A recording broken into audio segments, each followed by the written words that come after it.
لا حول ولا قوة إلا بالله العلي العظيم. أعوذ بالله من الشيطان الرجيم. بسم الله الرحمن الرحيم. حسبنا الله ونعم الوكيل ونعم المولى ونعم النصير. الحمد لله الذي جعلنا من المتمسكين بولاية أمير المؤمنين والأئمة المعصومين والمتبرئين من أعدائهم أجمعين.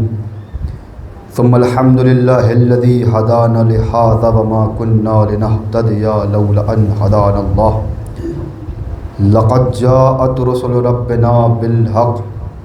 الصلاة والسلام والتحية والإكرام على النبي الأمي المكي المدني القرشي الهاشمي الابتحام السيد وبحي السراج المضي الكوكب الدري صاحب الوقار والسكينة المدفون بعرض الطيبة المدينة العبد المؤيد والرسول المسدد المصطفى الأمجد المحمود الأحمد حبیب الہ العالمین والشفیع المذنبین مولانا و مولا الثقلین جد الحسنین ابی فاطمہ محمد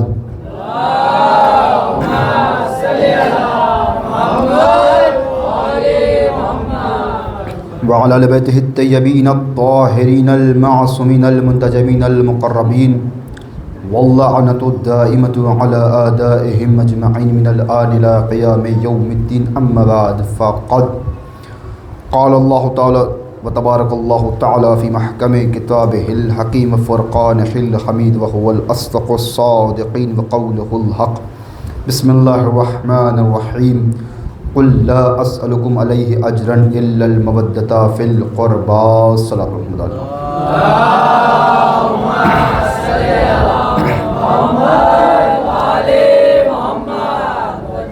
معدبانہ گزارش ہے کہ وہ حضرات جو دور بیٹھے ہیں وہ تھوڑا قریب آ جائیں تاکہ قربت بڑھ جائے. آپ شہزادی فاطمہ زہرا کی دعا ہیں اور آپ شہزادی فاطمہ زہرا کی اس تسبیح کے دانوں میں سے ہیں کہ جب وہ دانے بکھر جاتے ہیں تو تسبیح کی شکل نہیں ہوتی، لیکن جب وہ دانے سمٹ جاتے ہیں تب تسبیح بن جاتی ہے. آپ باغ فاطمہ زہرا کے گلستان کے خوبصورت پھول ہیں. اگر پھول ادھر ادھر بکھرے ہوں تو اس کا کوئی مزہ نہیں ہوتا، لیکن اگر پھول سمٹ جائیں تو ایک خوبصورت ہار بن جاتا ہے. اور آپ ماشاءاللہ اہل بیت علیہ السلام کے گلے کے ہار کے مانند ہیں. حضرت محترم، میں نے جس آیہ کریمہ کو آپ کے سامنے سرنامہ سخن قرار دیا ہے اس میں پروردگار عالم ارشاد فرما رہا ہے کہ رسول آپ ان سے کہیے کہ میں اپنی زحمت تبلیغ اور اپنی زحمت تبلیغ اسلام کا اجر تم سے کچھ نہیں چاہتا مگر یہ کہ تم میرے قرابت داروں سے مودت اختیار کرو. مودت ہی ہے، محبت نہ سمجھیے گا. جو ترجمہ ہے وہی ترجمہ کر رہا ہوں کیونکہ محبت اور مودت میں فرق ہے. انشاءاللہ آپ کے سامنے پیش کروں گا. اللہ نے یہ آیت کب بھیجی؟ سورہ شورى آیت نمبر 23. یہ آیت کب نازل ہوئی؟ کہ جب پیغمبر نے اسلام کی تبلیغ کر لی تو کچھ لوگوں کو یہ احساس ہوا کہ یار پیغمبر نے ہمارے لیے بڑی قربانیاں دی ہیں، 23 سال ہمارے لیے اتنے زحمت کی ہے اور 40 سال ہمارے لیے اتنا زحمت اٹھائی ہے اپنی سچائی کی بنیاد پر، اور ہمارے لیے یہ 40 سال کے بعد یہ اسلام کے لیے مبعوث ہوئے ہیں تو انہوں نے بڑی زحمتیں اٹھائی ہیں. چلو پیغمبر کو کچھ تھوڑا بہت چل کے اپنی حسب حیثیت ہم کچھ اجر دے دیں. اب یہ جب اجر لے کر آئے، اجر میں کیا لے کر آئے کہ خان میں ہیرے جواہرات سونا چاندی بھر کے لے کے آئے اور آنے کے بعد پیغمبر کے سامنے رکھ دیا کہ یا رسول اللہ یہ آپ کی محنتانہ ہے کیونکہ آپ نے اتنے سال تک ہمارے لیے زحمت کی ہے. ہم چاہتے ہیں کہ آپ کو اجر دیں، ہم چاہتے ہیں کہ آپ کو اجرت دیں. یہ اجرت کے طور پر آپ کے لیے یہ ہم خدمت میں ہدیہ لے کر آئے ہیں، اسے قبول کریے۔ اللہ نے آیت بھیج دی، اے رسول ان سے کہیے یہ لے جاؤ، اگر تمہیں اجرت دینے کا اتنا ہی شوق ہے تو تم میرے قرابت داروں سے مودت اختیار کرو۔ یہ اللہ نے آیت بھیج کر فیصلہ کر دیا کہ ہر کام کی اجرت پیسے نہیں ہوتے، ہر کام کو پیسے کے ذریعے نہیں تولا جاتا، ہر کسی کے کام کی اجرت پیسہ نہیں ہوتا، کچھ اجرتیں پیسے سے بڑھ کر ہوتی ہیں۔ یہ پیسوں کے بل پہ لوگوں کی زحمتوں کو ناپنا چھوڑ دیے، اللہ نے قانون بنا دیا جیسی زحمت ہوگی ویسا اجر ہوگا۔ پیغمبر نے تمہاری محبت میں 23 سال اپنی زندگی صرف کی ہے، لہذا تم پر بھی واجب ہے کہ محبت کا جواب محبت سے دو۔ محمد نے تمہاری محبت میں اپنی زندگی صرف کی ہے، تم محمد کے قرابت داروں کے لیے اپنی زندگی وقف کر دو۔ محبت کا جواب محبت۔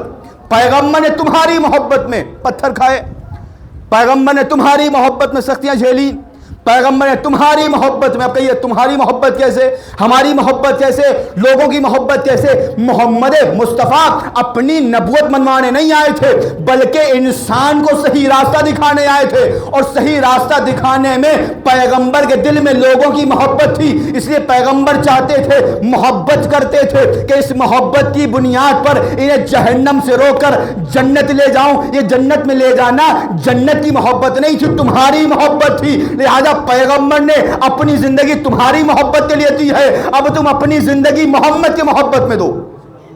صلوات پڑھیں محمد والے محمد۔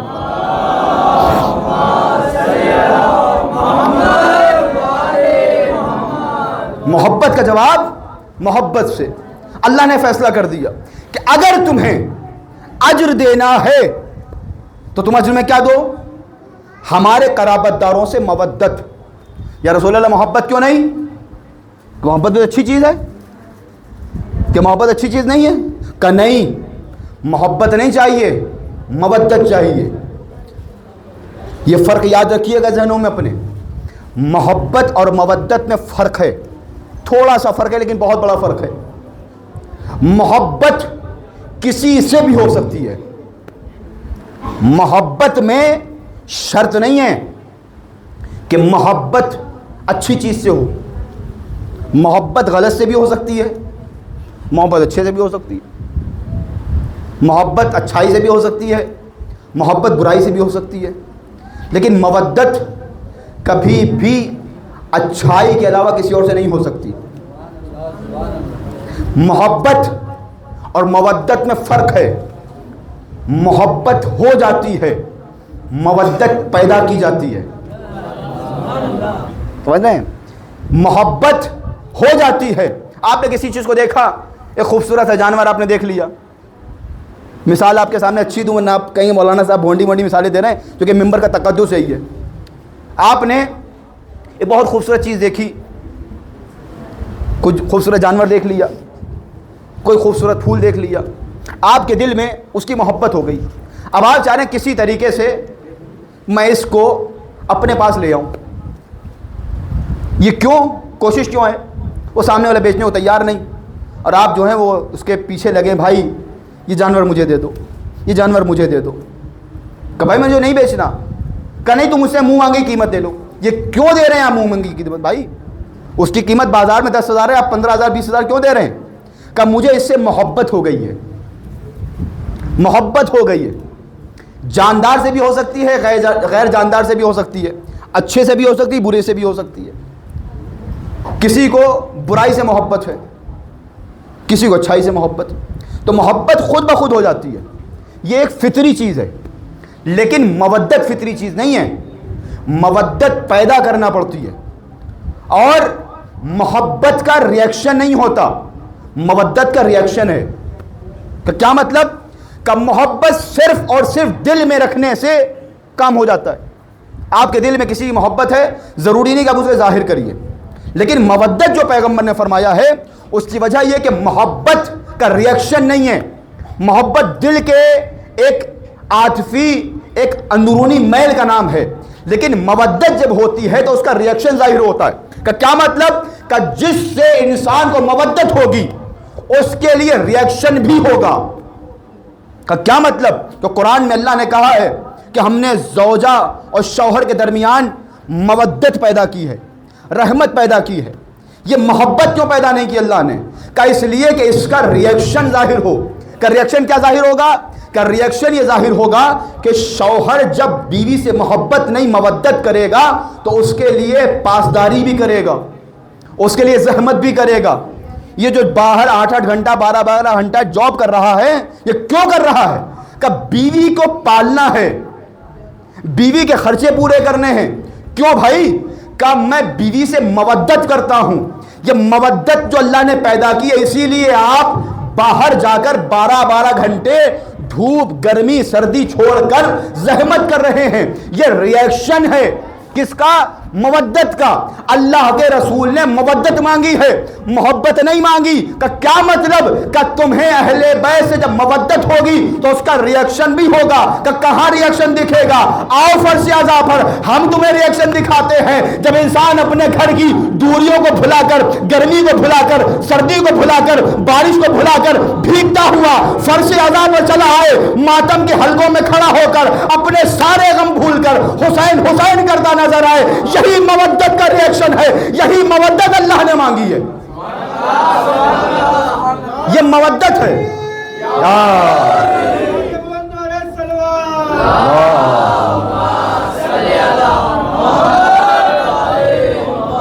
کیوں؟ کہ بہت سے ایسے ہیں جو محبت کا دعویٰ تو کرتے ہیں لیکن مجلسوں میں نہیں دکھتے، فرض اعضاء میں نہیں دکھتے، عزاداری کے حلقوں میں نہیں دکھتے، ماتم میں نہیں دکھتے، جلوسوں میں نہیں دکھتے۔ کہ کیا مطلب؟ کہ ان کے پاس محبت تو ہے، مودت نہیں ہے۔ اگر مودت ہوتی تو سردی کا بہانہ نہ ہوتا، گرمی کا بہانہ نہ ہوتا، وقت کا بہانہ نہ ہوتا، بیماری کا بہانہ نہ ہوتا۔ یہ جو مجلس و ماتم میں اپنی ساری مصروفیات کو چھوڑ کر انسان فرش اعضاء پر آ رہا ہے، اس بات کی دلیل ہے کہ یہ مودت کرتا ہے، محبت نہیں کرتا۔ اس لیے کہ اللہ کے رسول نے اجر رسالت میں وہ مودت مانگی ہے، محبت نہیں مانگی۔ تو جو رسول اور آل رسول سے محبت تو کرتا ہے، مودت نہیں کرتا، اس کا مطلب یہ ہے کہ اس نے اللہ کے رسول کا اجر ادا نہیں کیا، اور جب تک مزدوری نہ دی جائے تب تک کوئی چیز حلال نہیں ہوتی۔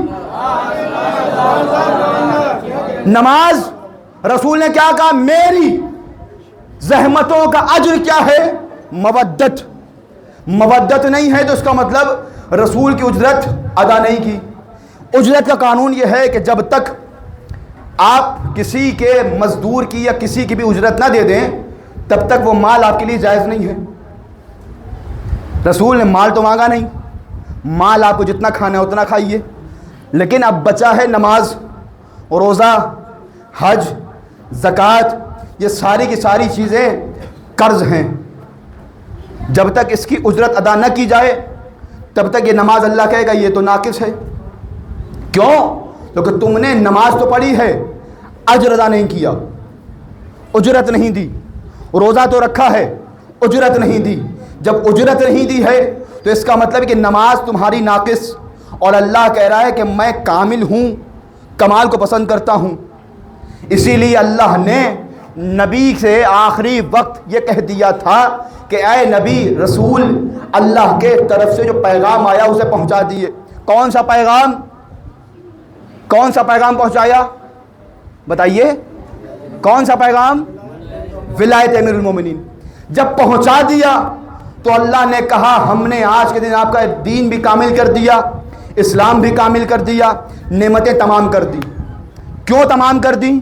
کہ اب یہ تمام کی تمام مہر لگ گئی کہ یہ کامل ہے۔ اس کا مطلب یہ ہے کہ اللہ کمال پسند کرتا ہے اور کمال چاہتا ہے۔ اللہ کو نماز چاہیے لیکن کامل چاہیے، روزہ چاہیے لیکن کامل چاہیے، میرے ساتھ رہیے گا، نماز چاہیے لیکن کامل چاہیے، روزہ چاہیے لیکن کامل چاہیے، حج چاہیے لیکن کامل چاہیے، زکوٰۃ چاہیے لیکن کامل چاہیے، امر بالمعروف چاہیے لیکن کامل چاہیے ہے، نہی عن المنکر کا چاہیے لیکن کامل چاہیے ہے، عبادتیں چاہیے لیکن کامل چاہیے، دین چاہیے ہے کامل چاہیے ہے، کلمہ چاہیے ہے کامل چاہیے۔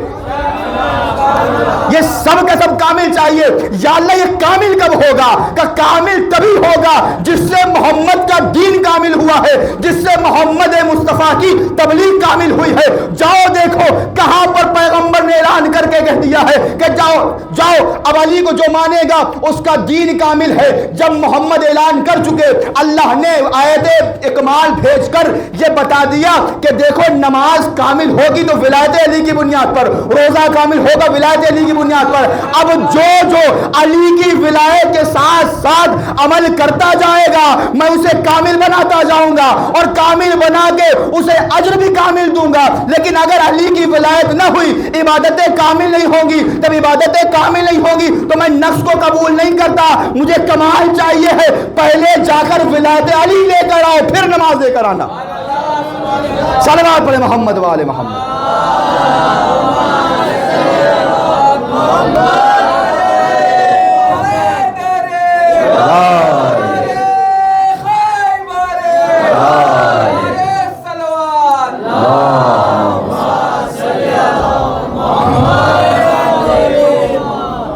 یہ دو چیزیں لے کر آؤ اور یاد رکھیے صرف محبت علی نہیں چاہیے, صرف محبت علی نہیں چاہیے. ابھی محبت بھی کامل نہیں ہے کہ پھر کبھی اور بھی کچھ باقی ہے. کہ کیا باقی ہے؟ پیغمبر فرما رہے ہیں من ذکر فضیلۃ من فضائلہ ان اللہ جعل لاخی علی ابن ابی طالب فضائل اللہ تحصى کثرۃ فمن ذکر فضیلۃ من فضائلہ غفر اللہ له ما تقدم من ذنبه وما تأخر ومن اقرب ومن ذکر فضیلۃ من فضائل مقرا بها غفر اللہ له الذنوب التي اكتسبها غفر اللہ له الذنوب التي ما تقدم وما تأخر ومن كتب فضیلۃ من فضائلہ لم تزل الملائکۃ حتى تستغفر له ما بقي تلك الكتابۃ رسم ما من استمع فضیلۃ من فضائلہ غفر اللہ له الذنوب التي اكتسبها بالاستماع ومن نظر الى کتاب من فضائلہ غفر اللہ له الذنوب التي اكتسبها بالنظر. پھر فرمایا ذکر علی عبادہ النظر الى وجه علی عبادہ لا يقبل اللہ ایمان عبد الا بولایتہ والبراءۃ من اعدائہ. کیا مطلب؟ پیغمبر فرمائے گا اللہ نے میرے بھائی علی کو اتنے فضائل عطا کیے ہیں کہ جس کو سوائے خدا کے کوئی گن نہیں سکتا. اب ترجمہ سنیے گا کہ اتنے فضائل علی کے ہیں کہ کوئی گن نہیں سکتا سوائے خدا کے. نہ فرشتے گن سکتے ہیں, نہ ملک گن سکتے ہیں, نہ انبیاء گن سکتے ہیں, نہ رسول گن سکتے ہیں. آپ کی اور ہماری بات نہیں ہو رہی ہے, بڑے بڑے حساب کتاب والے فرشتے بھی نہیں لکھ سکتے.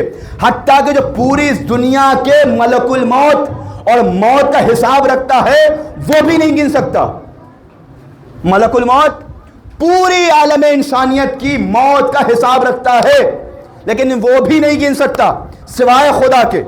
اور پھر فرمایا کہ جو بھی علی کی فضیلت کو بیان کرے گا, ذکرہ کو عربی زبان میں دو معنی ہیں, ایک ذکر کرنا بیان کرنا, ایک ہے یاد کرنا.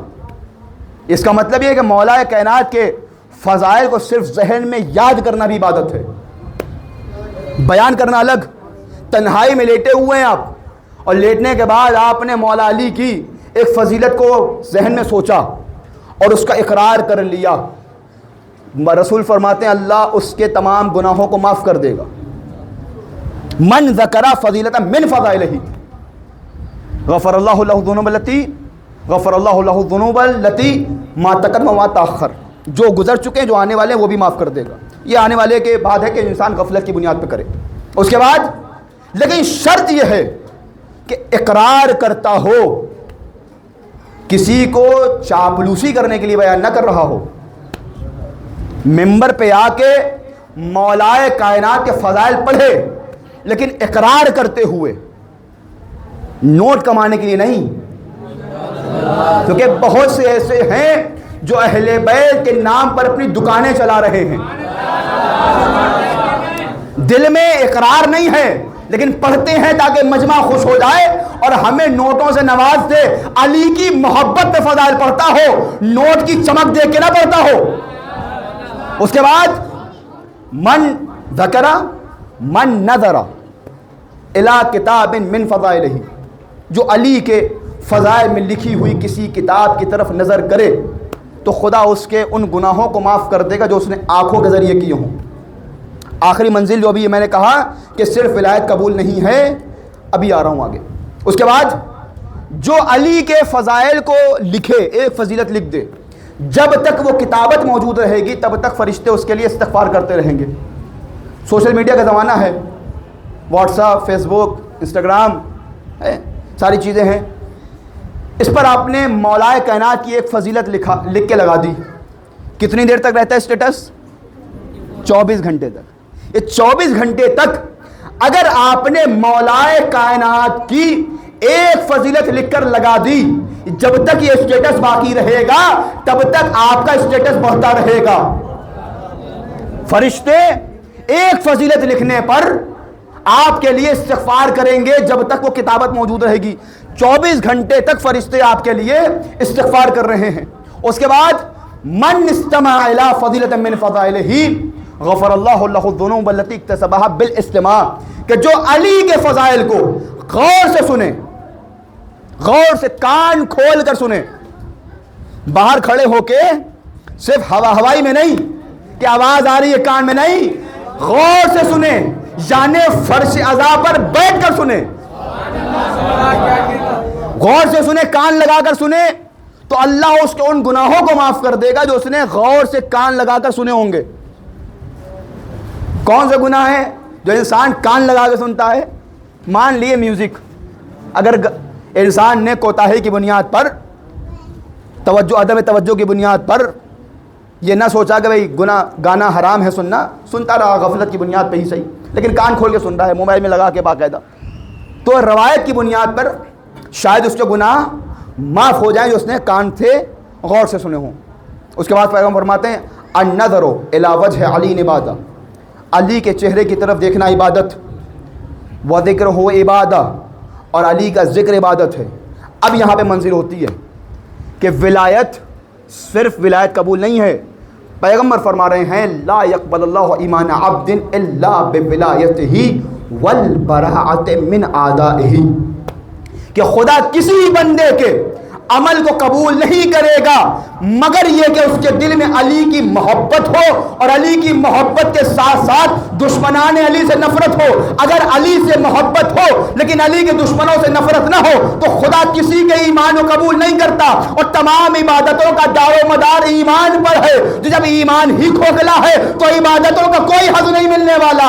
اللہ نے فرما دیا اب جتنا بھی قانون میں بنا رہا ہوں، نماز، روزہ، حج، زکات، سب کا قانون یہ ہے کہ علی سے محبت کرو، علی کے دشمنوں سے نفرت کرو۔ یعنی کیا مطلب یہ ہے کہ تمام عبادتوں کے ساتھ ساتھ اور عبادتوں سے پہلے، عبادتوں کے بعد تولا بھی واجب ہے، تبرہ بھی واجب ہے۔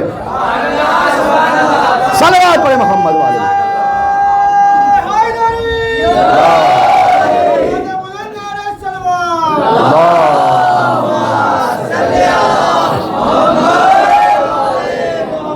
صرف ولایت نہیں کہ وہ جناب وہ بھی تو محبت کرتے ہیں، معصوم فرما رہے ہیں ہماری محبت تبھی کامل ہوگی جب ہمارے دشمنوں سے نفرت ہو۔ ایک شخص پہنچا مولا کے پاس، مولا میں آپ سے محبت کرتا ہوں۔ مولا علی سے کہا مولا میں آپ سے محبت کرتا ہوں، اچھا لیکن مولا میں آپ کے دشمنوں سے تھوڑا بہت نرم گوشہ رکھتا ہوں، آپ سے بھی محبت کرتا ہوں، ان سے آپ سے بھی محبت کرتا ہوں۔ تو مولا نے فرمایا یا تو پورا اندھا ہو جا یا پھر پورا بھی نہ ہو جا، یا تو مجھے چھوڑ کر وہیں چلا جا یا ان کو چھوڑ کر ادھر آ جا۔ اس لیے کہ دو ناؤ پہ کشتی مت رکھ، تو کانا ہو گیا ہے، یا تو پورا اندھا ہو جا یا پورا بصیر ہو جا۔ کیا مطلب کہ یا تو مجھے چھوڑ دے یا انہیں چھوڑ دے۔ اس لیے کہ علی کو شرک پسند نہیں ہے، جیسے خدا کی عبادت میں شرک حرام ہے ایسے ہی آل محمد کی ولایت اور محبت میں شرک حرام ہے۔ رسول فرما رہے ہیں ان اللہ جعل علی علما، ان اللہ نصب علی علما، اللہ نے علی کو ایک علم بنایا، پرچم بنایا، نشان بنایا ہے، حق اور باطل کے اندر فرق کرنے والا بنایا ہے۔ جو بھی علی کے ساتھ کسی اور کو برابری میں لائے، مولائے کائنات کے برابر لے کر آئے، اس نے شرک کیا ہے، وہ مشرک ہے، وہ کافر ہے۔ کیوں؟ اس لیے کہ اللہ نے علی کو افضل بنایا ہے۔ اب اگر علی کی فضیلت میں کوئی کسی کو شریک قرار دے رہا ہے تو وہ علی کا شریک نہیں ہے بلکہ خدا کے بارے میں شرک کر رہا ہے۔ اس لیے کہ جیسے اللہ کی عبادت میں شرک حرام ہے ویسے ہی خدا کے فیصلوں میں شرک حرام ہے، ویسے ہی خدا کے فعل میں شرک حرام ہے، ویسے ہی خدا کے کام میں شرک حرام ہے۔ جیسے اللہ کی اطاعت میں شرک حرام ہے ویسے ہی اللہ کے حکم میں شرک حرام ہے۔ اب جسے اللہ نے فضیلت دے دی ہے، اب اگر انبیاء بھی آ جائیں تو انہیں فضیلت میں برابر نہیں کر سکتے۔ اسی لیے اللہ نے کہا ہے کہ جعلنا فضلناہم فضلنا بعضهم علی بعض، ہم نے بعض کو بعض پہ فضیلت دی ہے۔ اب جن کو اللہ نے فضیلت دی ہے اور جن کو فضیلت نہیں دی ہے دونوں برابر نہیں ہو سکتے۔ جب ایمان اور کفر والے برابر نہیں ہو سکتے تو پھر کل ایمان اور کل کفر کیسے برابر ہو جائیں گے؟ یہ کون سا قانون ہے اللہ کے؟ اگر مطیع ہو، اگر اللہ کے دیندار مسلمان ہو تو مسلمان کا کام یہ ہے کہ وہ ہمیشہ تابع رہتا ہے۔ اسلامی تسلیم، اللہ نے کہہ دیا اسے ماننا ہے تو ماننا ہے، اسے نہیں ماننا تو نہیں ماننا۔ ہمارے یہاں ایک ہی قانون ہے، جسے اللہ نے کہا ہے اسے مانتے ہیں، جسے اللہ نے نہیں کہا اسے نہیں مانتے۔ آپ لاکھ پیچھے پڑے رہیے، ہم آخری دم تک اللہ کے فیصلے پر قائم ہیں۔ جسے اللہ نے مولا بنایا ہے اسے مولا مانتے ہیں، جسے اولا بنایا ہے اسے اولا مانتے ہیں۔ علی کو ہم اپنی طرف سے نہیں مانتے بلکہ اللہ نے افضل بنایا ہے اس لیے افضل مانتے ہیں۔ اگر شکایت کرنا ہے، FIR کرنا ہے تو جا کے خدا کے خلاف کرو کہ اللہ تو نے علی کو افضل بنایا ہے، انہیں مفضول کیوں بنایا؟ جس کے اندر اللہ نے جیسی لائقیت دیکھی ہے اسے ویسا بنایا ہے، جس کے اندر افضلیت تھی اسے افضل بنایا، جس کے اندر مفضولیت تھی اسے مفضول بنایا۔ اب انسان اگر علی کی افضلیت پہ اعتراض کر رہا ہے تو علی پر اعتراض نہیں ہے، خدا پر اعتراض ہے، خدا پر اعتراض ہے۔ اب اللہ کا رسول کہہ رہا ہے کہ مجھے مودت چاہیے، مودت کا اظہار ہوتا ہے، محبت میں اظہار ضروری نہیں ہے، مودت میں اظہار ہوتا ہے۔ اظہار کیسے؟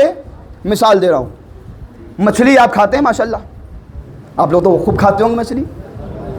مچھلی پانی میں ہے، تیر رہی ہے، آپ نے مچھلی کو باہر نکال لیا، مچھلی تڑپنے لگی، اس میں آپ پکڑیے اتنا نہیں تڑپے گی۔ مچھلی کو پانی سے باہر نکال لیا آپ نے، مچھلی تڑپ رہی ہے، پھر پانی میں ڈالا، پھر خود تیر رہی ہے، پھر نکالا، پھر تڑپ رہی ہے۔ یہ مچھلی تڑپ کیوں رہی ہے؟ میں نے کہا یار پتہ نہیں کیوں مچھلی تڑپ رہی ہے، میں کھڑا دیکھ رہا ہوں۔ ایک صاحب آئے کہنے مولانا صاحب کیا ہوا؟ میں نے کہا کافی دیر ہو گئی، مچھلی کو پانی میں ڈالو تو تیرتی ہے، باہر نکالو تو تڑپتی ہے۔ کہ مولانا صاحب ماجرا یہ ہے کہ پانی اور مچھلی میں لازم و ملزوم ہو گیا۔ کیا مطلب؟ کہ یہ مچھلی پانی کے بغیر رہ نہیں سکتی۔ میں نے کیوں؟ ہم تو رہ رہے ہیں، یہ بھی رہے۔ کہنے مولانا صاحب قانون یہی ہے۔ کیا قانون ہے؟ کہ مچھلی کی حیات پانی میں ہے۔ کیوں مچھلی کی حیات پانی میں ہے؟ یہ تڑپ کیوں رہی ہے؟ کہ اس لیے کہ مچھلی کی حیات پانی بن چکا ہے۔ کہ کیوں؟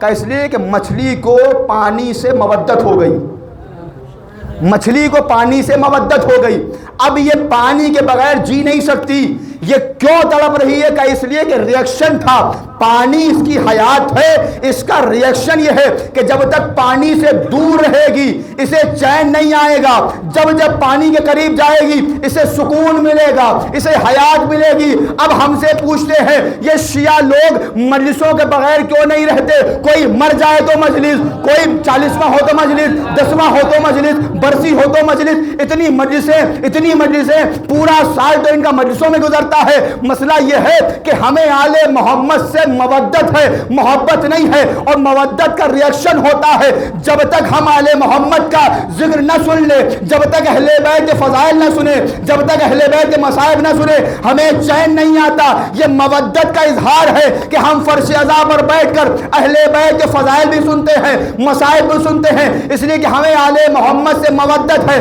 اور مودت میں ریئیکشن ہوتا ہے۔ یہ مجلس و ماتم، یہ جلوس، یہ کما، یہ زنی، یہ سب کے سب مودت کا اثر ہے، یہ سب کے سب مودت کا ریئیکشن ہے۔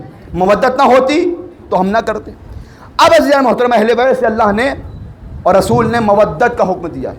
مودت یعنی محبت کا عملی اثر۔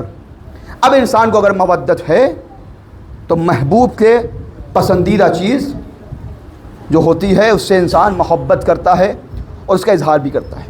اگر کسی کو محبت ہے کسی سے تو اس کا اظہار ہوگا۔ اگر اہل بیت علیہ السلام سے ہمیں محبت ہے تو ہمیں کوشش یہ کرنا ہے کہ اس محبت کا اثر پیش کریں۔ کیا اثر ہے؟ کہ ہم اہل بیت علیہ السلام کے فرامین پر عمل کریں۔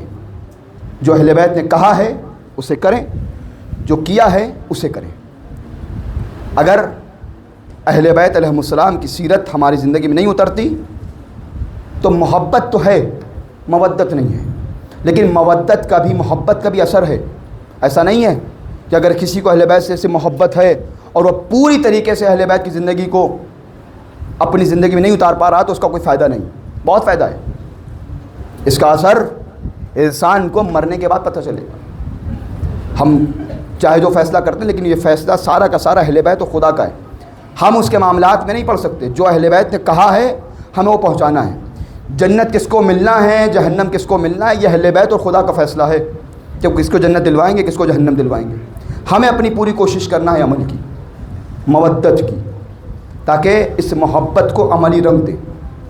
رسول نے یہ محبت اور مودت مانگی، لیکن امت نے مودت کے نام پر اہل بیت کے ساتھ ظلم کیا۔ اللہ کے رسول نے کہا تھا میرے اہل بیت کے ساتھ مودت کرنا، لیکن اس فرمان کو اتنی جلدی بھلا دیا گیا کہ رسول کی شہادت کو 3 دن نہیں گزرے تھے کہ امت نے آل رسول کے ساتھ ظلم کا آغاز کر دیا۔ کیا آغاز؟ آج ایک ربیع الاول ہے، پیغمبر کی آنکھ بند ہوئی، 3 دن تک پیغمبر کا جنازہ پڑا رہا۔ مسلمان اپنے رائے مشورے سیاسی قیادت کو چننے میں لگے رہے اور پیغمبر کے جنازے کو چھوڑ کر دنیاوی حکومت کے لیے لڑتے رہے۔ 3 دن کے بعد جب پیغمبر کا جنازہ دفن ہو گیا، پیغمبر کے جنازے کے دفن ہونے کے فوراً بعد لوگ آئے در سیدہ پر۔ در سیدہ پر آنے کے بعد کہا کہ علی باہر آؤ۔ یہ لہجہ، وہ لہجہ میں اختیار نہیں کر سکتا جو لہجہ شہزادی کے دروازے پر اختیار کیا گیا۔ آپ محسوس کریے کہ ایک شریف گھرانہ ہو، اس شریف گھرانے کے گھر پر دروازے پر اگر کوئی گنڈا آ کے بد کلامی کرے تو ان شریف زادوں کے دل پہ کیا گزرتی ہے۔ آل محمد سے بڑا کائنات میں کوئی شریف نہیں ہے، کوئی آل محمد سے بڑا شریف نہیں تھا، لیکن آل محمد کے دروازے پر آ کر وہ طوفان بدتمیزی، وہ لہجہ کہ جو عام لوگوں کے لہجے میں بھی نہیں ہوتا، وہ دروازہ کہ جہاں پر پیغمبر سر کو جھکا کر سلام کرتے تھے، اس دروازے پر آ کر چلا کے کہا جا رہا ہے فاطمہ ابو الحسن کو باہر نکالو۔ یہ مرد کی غیرت پہ بڑا وار ہے کہ اگر مرد کے سامنے اس کی خاتون کا نام لیا جائے۔ جانتے ہیں مولا کائنات کو اول مظلوم کیوں کہا جاتا ہے؟ اس لیے کہ مرد کی غیرت پر حملہ تب ہوتا ہے جب اس کے ہوتے ہوئے اس کی ناموس کی توہین کی جائے، اس کے بچوں کے سامنے اسے مارا جائے۔ ظالم آ کے در سیدہ پر آ کے کہتے ہیں فاطمہ ابو الحسن کو باہر نکالو۔ شہزادی نے کہا تمہیں ابو الحسن سے کیا کام؟ کہ علی سے کہو آ کے بیعت کریں۔ شہزادی نے کہا نہیں، علی قرآن جمع کرنے میں لگے ہیں۔ ایک مرتبہ ظالم چلا کے کہتا فاطمہ اگر ابو الحسن کو باہر نہیں نکالا تو ہم گھر میں آگ لگا دیں گے۔ شہزادی نے کہا تم اس گھر میں آگ لگاؤ گے جہاں نبی کے نواسے رہتے ہیں، جہاں فاطمہ رہتی ہیں۔ کہاں ہم اس گھر میں آگ لگا دیں گے جہاں فاطمہ رہتی ہیں، جہاں نبی کے نواسے رہتے ہیں۔ جب شہزادی نے بہت اصرار کیا اور ظالموں نے بار بار اصرار کیا کہ ابو الحسن کو باہر نکالو، تو شہزادی نے کہا ٹھیک ہے، اگر تم گھر میں آگ لگانا چاہتے ہو تو جاؤ گھر میں آگ لگا دو، علی کو باہر نہیں آنے دوں گی۔ علی کو باہر نہیں آنے دوں گی۔ ظالم نے یہ بھی سنا کہ فاطمہ ابو الحسن کو باہر نہیں آنے دیں گی، تو ایک مرتبہ چلا کے کہا گھر کو گھیر لو اور گھر میں آگ لگا دو۔ روایات میں 300 افراد کی تعداد تک لکھا ہے کہ مولا کائنات کو چاروں طرف سے گھیرا، چاروں طرف سے گھر میں آگ لگائی، اور آگ لگانے کے بعد دروازے پر کھڑے ہوئے انتظار کر رہے تھے۔ جب دروازے میں آگ لگ چکی اور دروازہ جلتے جلتے تھوڑا کمزور پڑ گیا تو ایک ظالم آگے بڑھا، اور آگے بڑھنے کے بعد شہزادی فاطمہ زہرا کے دروازے کو توڑنے لگا۔ مجھے نہیں معلوم یہ آپ مصائب کیسے سنیں گے۔ یہ کربلا کا آغاز ہے، یہ عاشورہ سے بڑا ظلم ہے۔ مولا فرماتے ہیں شہزادی فاطمہ زہرا کا گھر جلنا، جناب محسن کی شہادت ہمارے لیے عاشورہ سے بڑا ظلم ہے، اور عاشورہ کی بنیاد اسی دن ڈالی گئی۔ ظالم نے دروازے پر لات ماری، لات مارنے کے بعد جب کئی مرتبہ لات ماری دروازہ کمزور ہو گیا۔ فاطمہ در و دیوار کے درمیان دروازے کو روکے ہوئے کھڑی تھی۔ تاریخ کہتی ہے ظالم نے اتنی زور سے لات ماری کہ دروازہ فاطمہ زہرا پر گرا۔ دروازے میں ایک کیل لگی ہوئی تھی جو کافی دیر سے سرخ ہو رہی تھی۔ اب جو ظالم نے دروازے پر لات ماری، دروازے کو دبایا، فاطمہ کے سینے پر وہ کیل لگی، فاطمہ کے سینے کو چیرتی ہوئی وہ کیل فاطمہ کے جگر میں اتر گئی۔ تاریخ کہتی ہے شہزادی فاطمہ بے ہوش ہو گئی۔ اب جب شہزادی فاطمہ کو ہوش آیا، کیا دیکھا کہ ابو الحسن نہیں ہے۔ جناب سیدہ نے جناب اسما سے کہا اسما مجھے سہارا دو، میرا محسن مر گیا۔ جانتے ہیں تاریخ بتاتی ہے جناب محسن کی شہادت میں بڑے قول ہیں۔ کوئی کہتا ہے دروازہ جلنے سے، دروازہ لگنے سے جناب محسن کی شہادت ہوئی۔ بعض روایات میں ہے کہ نہیں، جب شہزادی کو دروازہ لگا ہے، شہزادی اٹھ کے جب غشت فاقہ ہوا ہے، شہزادی باہر آئی ہیں، اور آنے کے بعد شہزادی نے جناب مولا کائنات دامن کو پکڑ لیا کہ میں علی کو نہیں جانے دوں گی۔ ایک مرتبہ ظالم نے اپنے غلام کو اشارہ کیا اور کہا فاطمہ سے علی کا دامن چھڑواؤ۔ اب جانتے ہیں ظالم نے کام کیا کیا؟ ظالم نے اپنا تازیانہ نکالا، تازیانہ لہراتا ہوا فاطمہ کے بازوؤں پر مارنا شروع کیا۔ فاطمہ زہرا کے بازوؤں پر مارتا رہا، جب تک فاطمہ نے ہاتھ نہیں چھوڑا تب تک ظالم تازیانہ مارتا رہا۔ تاریخ کہتی ہے اتنے تازیانے شہزادی فاطمہ زہرا کے شانوں پر پڑے تھے کہ شہزادی کے بازو ٹوٹ گئے تھے۔ زہرا سیدھے ہاتھ سے تسبیح نہیں پڑھ سکتی تھی۔ اب یہ منظر ہو گیا، ظالم نے تازیانہ مارا، یہ ظالم بھی آگے بڑھا، اس نے اپنی تلوار کو لیا، تلوار کے تسمے کو لیا جو تلوار کا ہتھا ہوتا ہے، اس نے شہزادی فاطمہ زہرا کے منہ پر تازیانہ مارا، منہ پر ہتھا مارا، شہزادی بے ہوش ہو گئی۔ تاریخ کہتی ہے ظالم نے جب شہزادی بے ہوش ہو گئی، ظالم نے شہزادی کے پیٹ پر شکم پہ زور سے لات ماری، اس لات کی وجہ سے محسن رخصت ہو گئے۔ ایک مرتبہ شہزادی نے بابا کی قبر کو دیکھا، اے بابا تمہاری شہادت کے بعد جن اہل بیت کو تم نے اتنا احترام دیا، ظالموں نے سارا احترام پامال کر دیا، میں علی کو نہ بچا سکا۔ اللہ لعنت اللہ اللہ قوم الظالمین وسيعلم الذين ظلموا أي منقلب ينقلبون إنا لله وإنا إليه راجعون۔ السلام على الحسين وعلى علي بن الحسين وعلى أولاد الحسين وعلى أصحاب الحسين، اللهم لعن قتلة الحسين وولاد أصحابه، اللهم لعن قتلة أمير المؤمنين، اللهم لعن قتل فاطمة الزهراء، اللهم لعن قتلة أئمة المعصومين، اللهم عجل لوليك الفرج، اللهم عجل لوليك الفرج، اللهم عجل لوليك الفرج۔ ماتم حسین۔